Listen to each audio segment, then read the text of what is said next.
ever since going back to my own college experience, I loved the college experience. I think I had such a fun time in that life because I had to grow up. I put myself in some very tough situations, right? Hmm. But because of that, I built some grit, some perseverance, some this ability to get along with others. You know, when you're on a football team, there's 120 guys from all walks of life. You're out of your comfort zone and you're forced to be in this environment where you need to learn to listen and accept other people. They need to learn to listen to you, accept you for who you are. You're listening to the AV Amplifier. Each week, we'll feature voices and ideas that need to be amplified in the higher education and pro AV IT communities. This show is brought to you by higheredav.com. And now here's your host, Ryan Gray. Well, hello, everybody, and thank you for tuning in again. We are back for week 2 with my brother and now your friend, Mr. Evan Gray. So glad to be able to continue this conversation. Evan, please remind everybody who you are and what you do. Yeah, so my name's Evan Gray. My official title is Associate Director of Student Success for the University of Arizona Global Campus, often referred to as UAGC.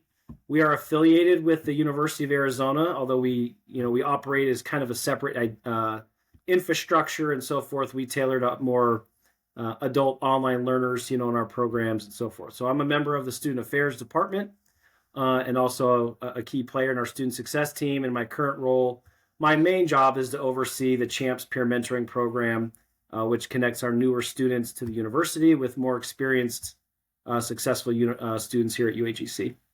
Cool. So, yeah, if you didn't hear the first episode, please go back and hear it because I think it talks a lot about, and what totally comes across is your passion. I don't know how many times you use the word relationship, but I'll count it up and I'll post it. It's a ton. Where it's Well, obvious that you found your way of intersecting and improving people's lives through education in helping them build relationships with each other. And you talked a little bit about how you came to it. So how would you say that that sort of helping people build relationships is now become your calling, or how do you see that as sort of not just a job but as something that is important for you? yeah, it's definitely the latter. I have friends that I still talk to regularly that I met in seventh grade. I have 5 fantasy football teams because I cannot dump any one of them because I want to be a part of them. Yeah. If I have friends at the golf course that I go to. We have good relationships there. I have relationships with friends at our local church we go to. I have old friends. We have people in our community, in our neighborhood, and so I really thrive off relationships and positive relationships, healthy relationships. I have always found success in that. I'm the type of person that just loves to meet new people, understand what they're about, and so I think I've just kind of taken that and learned to find a niche in a space and a place that is extremely hard to do. And I'm pretty confident that's why I have a job. Because again, for those that have taken online courses, people worked on an MBA or they've done some hybrid stuff where they went on campus, but also maybe had to do one over the weekend or did some online. It's a totally different experience to build a good friendship, a relationship with somebody if you're not sitting there in a room with them face to face and have time to just have important conversations, but also casual conversations, talking about how's your wife, how are the kids, what's activities they're in, where you can move past the surface and have meaningful relationships with one another. That's really hard to do in the online world. You have to give people a space and a place to do that, to be authentic, to be who they are. And it's that old saying, if you build it, they will come. And so we've built it and people are coming, which is great. And so I think it's the latter. I think to be successful in life, you need mentors to help you. You also have to provide a service to others. You have to help others who are maybe newer provide that service, and through that, you'll learn along the way. But it's this notion that positive, good relationships with people will enable them to go on, no matter where they're at in their careers, life, family, et cetera. Yeah. What have you learned then in the relationships that you've built in life over time? And yeah, you having friends that have been around for a long time. I mean, it exudes off of you. The people that live on your street, and it's Mm. weird. Like it's weird because I want to ask the question, where do you think that came from? But I kind of Yeah. know the answer. But I like so it would be twofold, which is how do you think you ended up in a place where sort of relationship building is sort of a key thing for you, and then how do you apply that to helping people move Yeah. relationships in your program from the casual, or like you said, the performative, to actual genuine? Yeah. I think because I've always relied upon that, and the ability to work with people over a long time, especially when things might get difficult. I Mm-hmm. just was having a conversation with one of my employees today, and we were talking about the art that it is to deliver really hard feedback for everybody involved. Maybe, you're working as a mentor or a boss, and you have to have a tough conversation with somebody where it's really hard to do if you don't have good trust built up, you haven't built time, you haven't spent time with this person. And if you're going to make it over time, inevitably things will go awry at some point, whether that's a neighbor, a teammate, a coworker, a family member. Those things inevitably are going to happen. To be able to sustain them over time, you have to nurture that. You have to spend time. You got to make that call, send that text, carve that time out for one another. And the better you can do that, and understand that you're coming from a place and you assume good intent, and that you genuinely care about somebody and you're interested in their life and what's going on, and you build your relationship based on that. I think you can ultimately be successful with knowing that, hey, sometimes it's not going to go good, right? Mm-hmm. Can we be in a place where we can have that conversation, where we can try to improve? And for our program especially, it's important because we have working online adults. Their kids are going to get sick. Half our program got COVID and was like, nope, my mentee's in the hospital because they got COVID, right? Or all these different types of things. Or maybe there's that conversation you have to have with a student and say, listen, if you're going to make it, you have to turn Netflix off and work on your paper. Your time management is not where it needs to be. If you don't make some changes, you're not going to make it. Right. But to be able to have that feedback or those conversations, you have to be coming from a place of authenticity, trust. You've spent some time with one another, so again, hopefully that answers your question, but I really think good, meaningful relationships are going to be tested over time, Yeah. but you have to be coming from that place. And if you can, you'll be better on the other end of it, on the other side, ultimately, if you're willing to be that person on both sides, to either hear that feedback or have enough courage to give that feedback, when it's needed.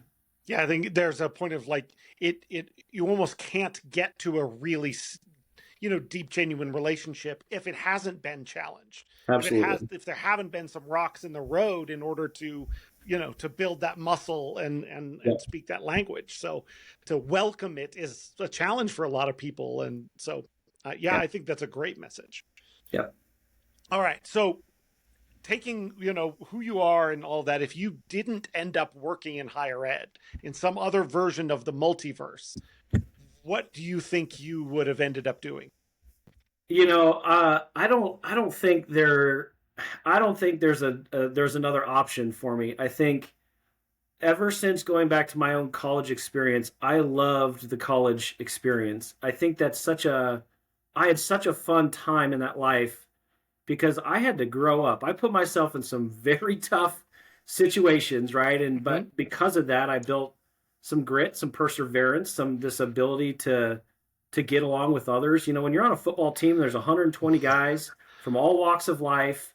You're out of your comfort zone and you're forced to be in this environment where you need to learn to listen and accept other people. They need to learn to listen to you, accept you for who you are. So if I wasn't working in this world, I would have probably gone back and be a college football coach, simply because I love what athletics does. I love what co-curricular programming does, and essentially that's what I do now is Mm-hmm. working with people in their college experience outside of the classroom, whether that's football, band, drama, mentoring, leadership council, whatever it is that you do outside of that is, I think, how you build belonging. You develop those relationships, and is a huge part of the college experience, whether you're 18 years old and you're moving to Yavapai and you're moving into the dorms, or you're 35 and you're like, no, I'm trying to get an MBA to get promoted. Having those, those places and spaces during the college experience is important. So But I'm also partial athletics. I loved college Yeah. football. I loved being a coach. Of course, I hated moving every 6 months. I hated kind of the uncertainty of it, but I just feel like that's where I love to work with people that are motivated to finish something to have the rewards on the other side. Yeah. Because that college is hard like that. No matter what stages, you gotta that delayed gratification. I gotta work, work, work, and then eventually I will get to where I want to go. But I can't just snap my fingers and absorb knowledge or all the things that it comes with being a college student. That's a good. Yeah, you're total. Like it is that time of life for a traditional age, but then like you said, like same thing here at a community college, right? The average, like we sort of joke about the average age of a student doesn't really mean anything around here anymore because they range so much. Here's the average, but the standard deviation is so wide it doesn't Yeah, even tell you that there is a risk to. But there's a delayed thing where I am investing in something that is going to pay off in the future. yeah, But I think about the time that you spent playing football, and so in the time that you spend playing football, like one, it takes a lot of work. It takes a lot of grit. You put in, untold hours of practice for a very small number of hours in actual competition in football. You yeah, also kind of, especially as a quarterback, and I'm not saying anything, some of your offensive lines were not that great. You yes, get beat up a little bit. So yes. how have you adapted to like finding enjoyment in something that like I'm going to get knocked down, I'm going to get crunched, that's part of my job, but I'm doing it for, what is the flip side of that says no, this is worth it, this is part of what Yeah, I want to do. yeah. It's as it relates to football was this opportunity that you're setting yourself apart from somebody that's just going to class, right? They're maybe just going to class and they're doing that. When you're a part of something, whether that's football or marching band or whatever it is that you do, you're saying, I'm trying to get the most out of this experience, but now I'm a part of something that's bigger than me. This isn't just about me. This is now about the collective. This is about the group's success, which I think is important. And so, yeah, football that was tough, and sometimes it was a lot of work. But on the flip side, when it was going good, it was really good. When Yeah. you're moving along and you're high fiving, the hugs that you see, if you're watching games and or you're doing, those types of things, those are real because they generally want to see their teammates have success. And when that does happen, they know the hard work, that they've put in and done and done that. With the online world, especially, those were years where I was by myself, right? I was just in charge of making sure that I was okay and all that. Well, now you've got two kids and a mortgage and a wife and all of that. Um, and I love the idea of working with online students and certainly working with UAGC because I work from home. I'm in my office. When I finish for the day, I Hmm. don't have a commute and a drive home. I can get my kids from school. I can take my kids, tonight I can go to the piano recital. I can coach, my son Coop's basketball practice and then come back for the chat. I can do all the things that I want to do with the flexibility and autonomy that I have to do it. And I think, for this stage in life, I wouldn't trade that for the world to be able to say I can do all of it. There's nothing that I Yeah. can't do because I have restraints. And as much as I loved football and the camaraderie and all that, you're physically not there. If you're physically not there, it's hard to do, all those things. So, it's a seasonality, but people got to, have the ability to make those choices, and what fits for them, their families. Nice. Yeah, some of that is cut out, the like you said, the commutes and the other things that took people's time but weren't part of it. But yeah, that idea that you building, the term is work-life balance, but I think more people now talk about like kind of work-life integration, and that Sure. what I do for work, what I do for life, it's all part of the same sort of Yeah. effort, and Yeah. being able to craft it in a way that you can do the things you think are important, Yeah. is, obviously I know, like we go something you've done with real intention. Yeah. So, and then I think that shows. Yeah. All right, let me throw you the heavy question then. You ready? Okay. Okay. Do you think people are generally good with a proclivity for evil, or generally evil with a proclivity for good? I think people are generally good. I really do. I think as humans, something has to happen to us for us to flip on the other side. I mean, I think I look at my kids and people that have kids can probably relate. When you're young, you want to have fun, you want to play, you want to use your imaginations. Yeah, you're going to go through some emotions, right? And all of that. But generally, I think people enter into this world good. Say things happen to them that maybe might, flip them. But in general, I think people are good. What's the country song? Most people are good, you know. Yeah. Ryan, maybe. I believe that. I really do. And I think people can change over time, and I think people can go astray, but they can find their way back to that. But guess what? It takes people in their life to help them do that, right? Yeah. You got to have people in your corner that'll tap you on the shoulder and say, "Hey, it's not working out. Let's come back over here. Let's go in a different direction." So Yeah, humans are tribe, like are tribe driven. We know, like, and having people that both like, yeah, that can be support and encouraging, but also accountable. yeah.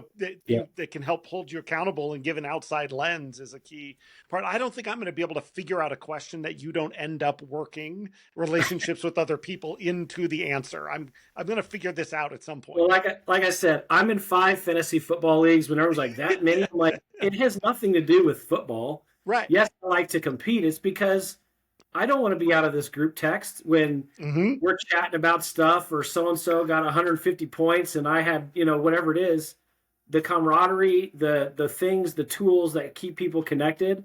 I don't have anyone that I want to dump, so it's a problem. I get that.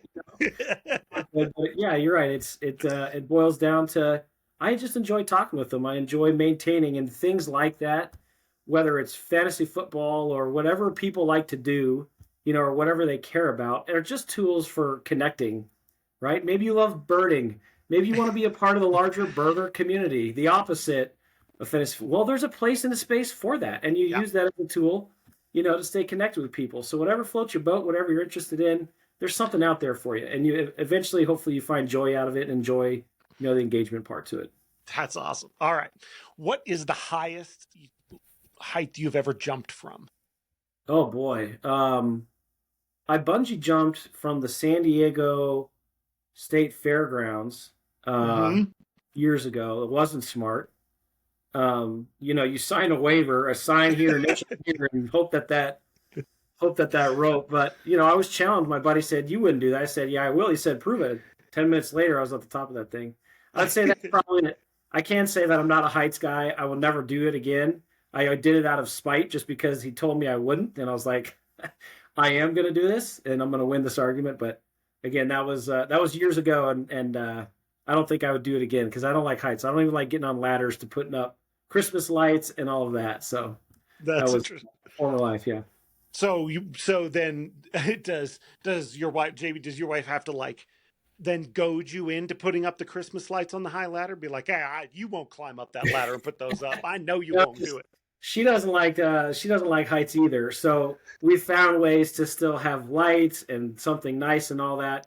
But here in Kansas City, and anybody that's listening in the Midwest or others, really high peaks like this, right? Built for snow, bigger homes that are built to be able to have places to go when it's cold outside in the winter. You need your basement, you need, your upstairs and all that. There's people that get up there. I see roofers up there all the time, or, professional companies that will come and put their Christmas lights up there. I just look at them and go, nope, that's not for me. I'm not getting up there. Ain't going to happen. So, yeah, no, there's, in our world being one of those, terrestrial based, higher ed people, but lots of construction and renovation projects going on. You know what I'm saying? You see, same people, they're just used to working up on high heights. They're doing the thing, and to them, it's just a regular. Like, I'll go up in a boom lift and or zip when I have to, but I like to live my life on the ground. I understand that, potential energy becomes kinetic energy in a hurry if there's nothing holding you up there anymore. Absolutely. So I'm with you. Okay, so we've grown out of the being able to goad it into things by our buddies, but that is a powerful motivator sometime, isn't it? Like, absolutely. I bet you wouldn't do that. Yeah. I'll bet you I would. Now it's a thing. Yeah, exactly. Now it's out there. Okay. Yeah. So what would you say is the best gift that you've been given? Oh man, that's a great question. I'm gonna get cheesy on you here, but I think my wife is the best gift that I've ever been given, because when you have a spouse and you go through the seasons of life. Jamie and I met in college. She was a soccer player. I actually first saw her, noticed her because her soccer team played intramural basketball And speaking of federal work study dollars, I was a broke college kid. So I made money by reffing games through the federal work study program. Yeah. As a side note. And I was like, well, who's this girl running up and down the court? And of course, they were kind of beating up on all like the sorority girls and the random ones. So I started calling cheap ticky tack fouls on them, including as a way to kind of flirt, and like get to know her as a reason. So eventually, we met and we started our first kind of starting to hang out was going down to the gym and shooting hoops. And so we kind of formed our relationship and this bond over athletics, competition, basketball, soccer, like anything athletic. She's all in. We still do that to this day. We play in our golf league. We came in second in the Thursday night scramble league, and this is against men too. So it's not just like couples or anything. She's an avid golfer, loves to golf just like I do. So we still kind of have that element in there. But without my wife and having somebody, a partner, to go through the seasons, go through moves, raise kids together, the weekly shuffle of having young kids going from here to there and always finding a way to come back to. I can't imagine life if I didn't have her with me doing that. And I do see her as a gift, as somebody that, was put on earth for me, and we understand each other and forever grateful for it. So physical gifts, man, I've gotten a lot of good, physical gifts along the way as well. But that's probably the best one that comes to mind. That's a great answer. You know what I'm saying? It's a great answer. So I'll have to follow up with her and ask if she agrees, if that's the same or not. See, or we may be editing this final section out, and I can, exactly. Come up with something else. Yeah. Cool. Okay. So in the movie of your life, who plays you, and what do you think the title would be? Oh, I love it. Let's go Tom Hanks, and whatever he wants to come up with. Maybe it has something to do with relationships, but we always talk about it, right? And the story of Tom Hanks and the young Forrest Gump, where he's trying to figure out the voice. He said, "My daddy makes lipstick," and Tom is like, "That's the voice. That's what we're gonna do." And when you think about your life, just like all of us do, it's these chapters, right? These series, the Slumdog Millionaire of this is what it was like during those days and during those times and the seasons of life and all that. And Tom Hanks is obviously a family great. Put out all kinds of good stuff. Maybe he's a little older now, but I'm sure they could find some younger versions of me. But, I think there's just all the different stages of life that you have. And he's somebody that I'm sure could adapt to say, well, this is when it was football, Evan, or San Diego, or high school, or whatever it might be. So that's awesome. I would agree. I think that'd be good. And these days they can make anybody look whatever age they need to. AI, they could generate young Tom to look like me, I'm sure. So I'm just waiting to figure out how I can use it, because I keep looking in these Zoom windows and that dude looking back is getting older and older and older. I need some of that technology help on that. Kidding. Come on. No kidding. Nice. Okay, so and this is interesting, because I have this question for a lot of people, and but you're my brother, so it's a little bit of an interesting one, which is, what's a family tradition that's meaningful to you? Well, the instant one that comes up is turkey tacos. I think that's the one we get the most feedback on. We do our roasted turkey, during Thanksgiving or Christmas, usually when the family's gathering. But nobody really, the meals are good and all that. It's the sides and stuffing and all that. But really, people look forward to turkey tacos. We take our leftover turkey meat. You got to buy some good, fresh tortillas, roll them up, make a Mexican dish out of it, have some guacamole, some fresh salsa.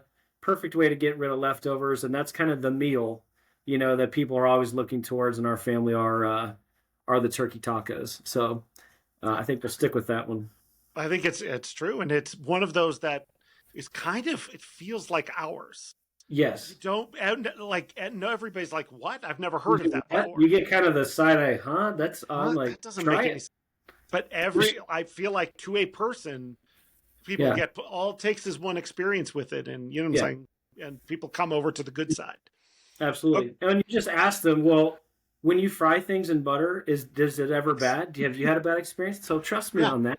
It's a tortilla, fried, but it's good. Yeah, with the thing. But the other key thing is, like, you don't just eat that, right? What do you got? Well, you got beans and you got rice, you got some salsa, maybe a guacamole, some other, so you have a a tortilla fried in butter with turkey that is delivering good dips and other flavors. Oh yeah. Like the formula is there, right?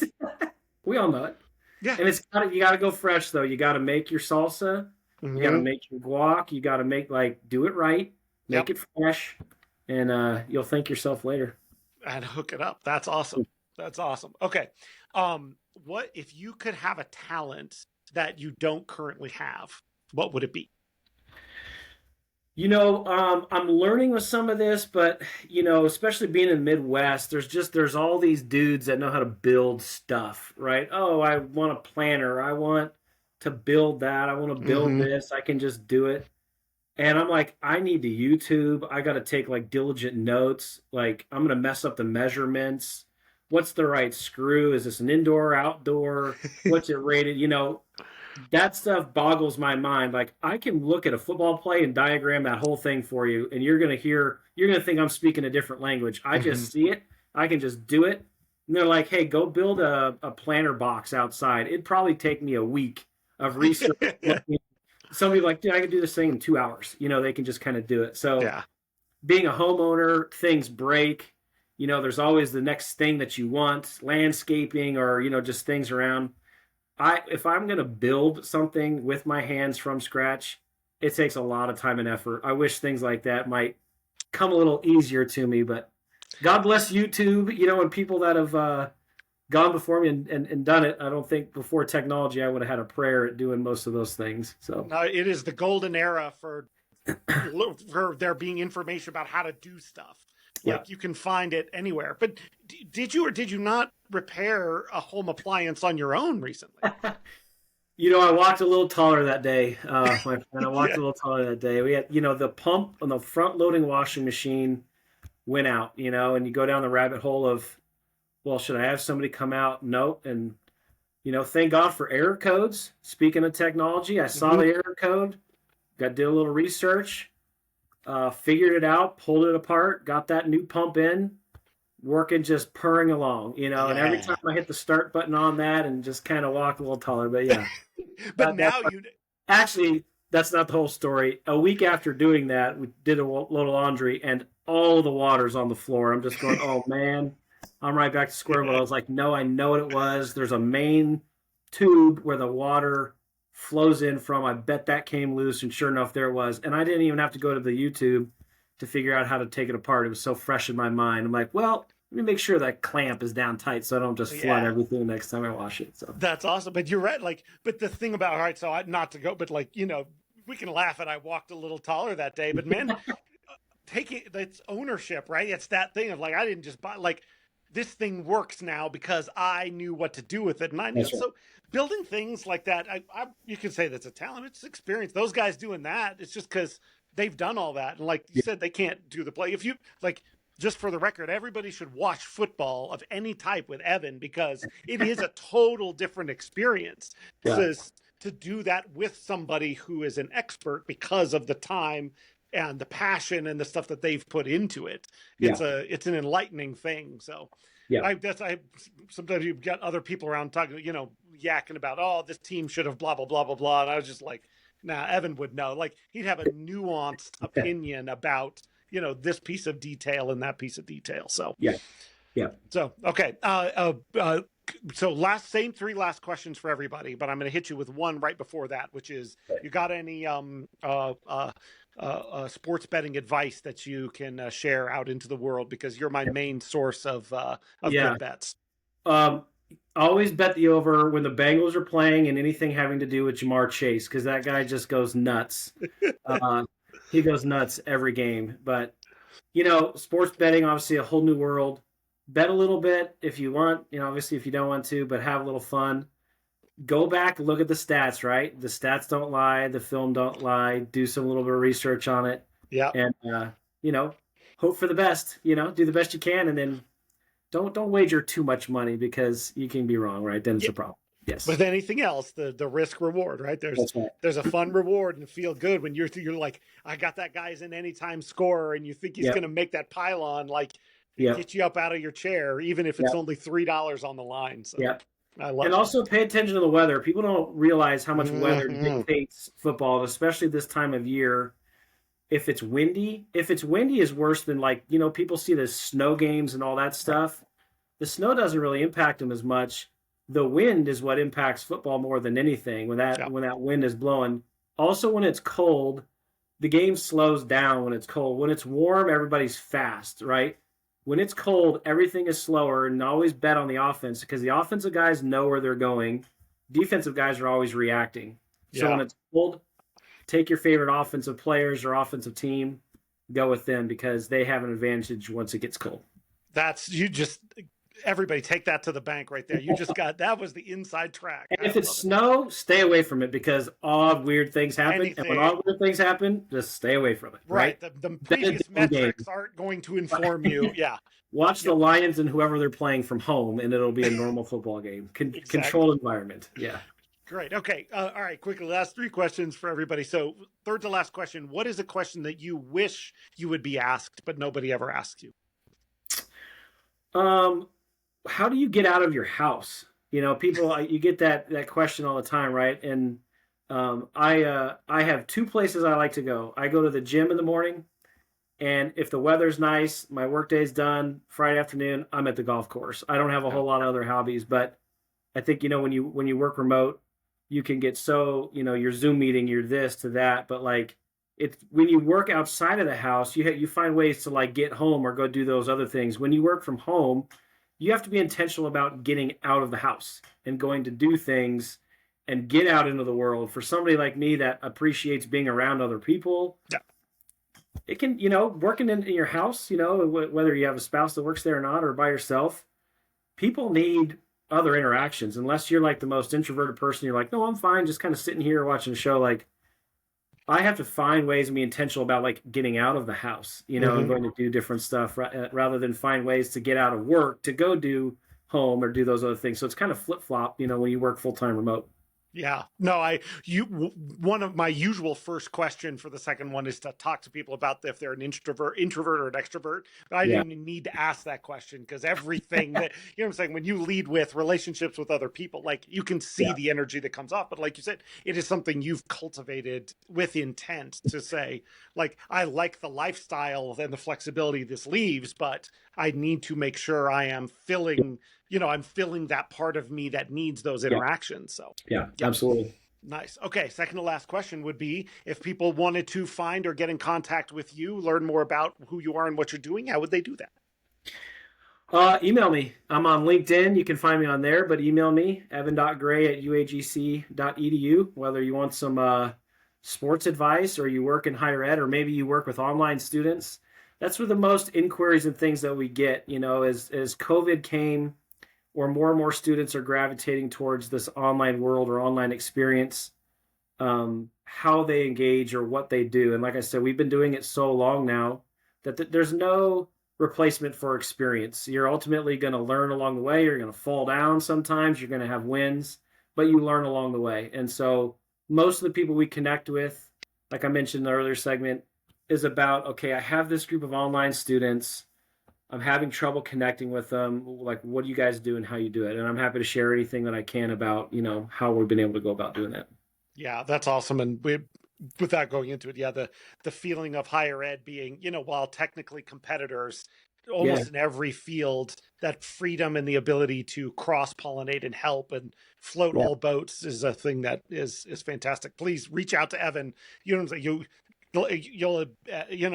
guaranteed to get a good laugh. You might get some good betting advice, and then probably some really good information. I'm talking about something other than what you emailed me about, but for sure, along the way, that's me putting my voodoo mind trick on you to build rapport and build a relationship, and I'll find out what makes you tick along the way, and then we'll come back to whatever it is you emailed me about. But there you go, perfect. All right, finally, last question is right.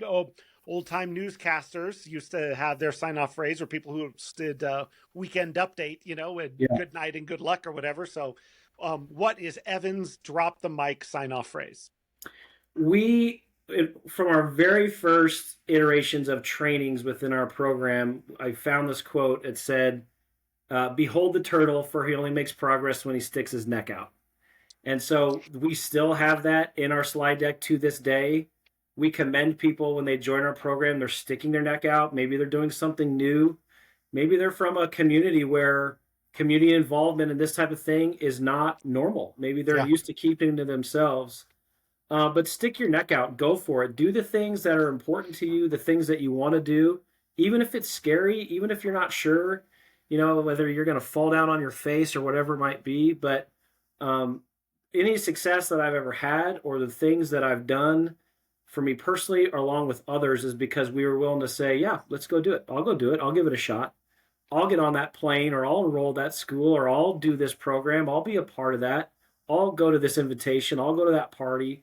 Whatever it is, stick your neck out and be willing to have the courage to go do it, because then you never know what you might do. And the turtle's a good reference because everyone's saying, they're moving slow. But hey, that old boy only gets moved when he sticks his neck out and take that first step. So I would encourage everyone to do that, have the courage to go do it. You never know what might take you. Thank you for listening to the AVIT Amplifier.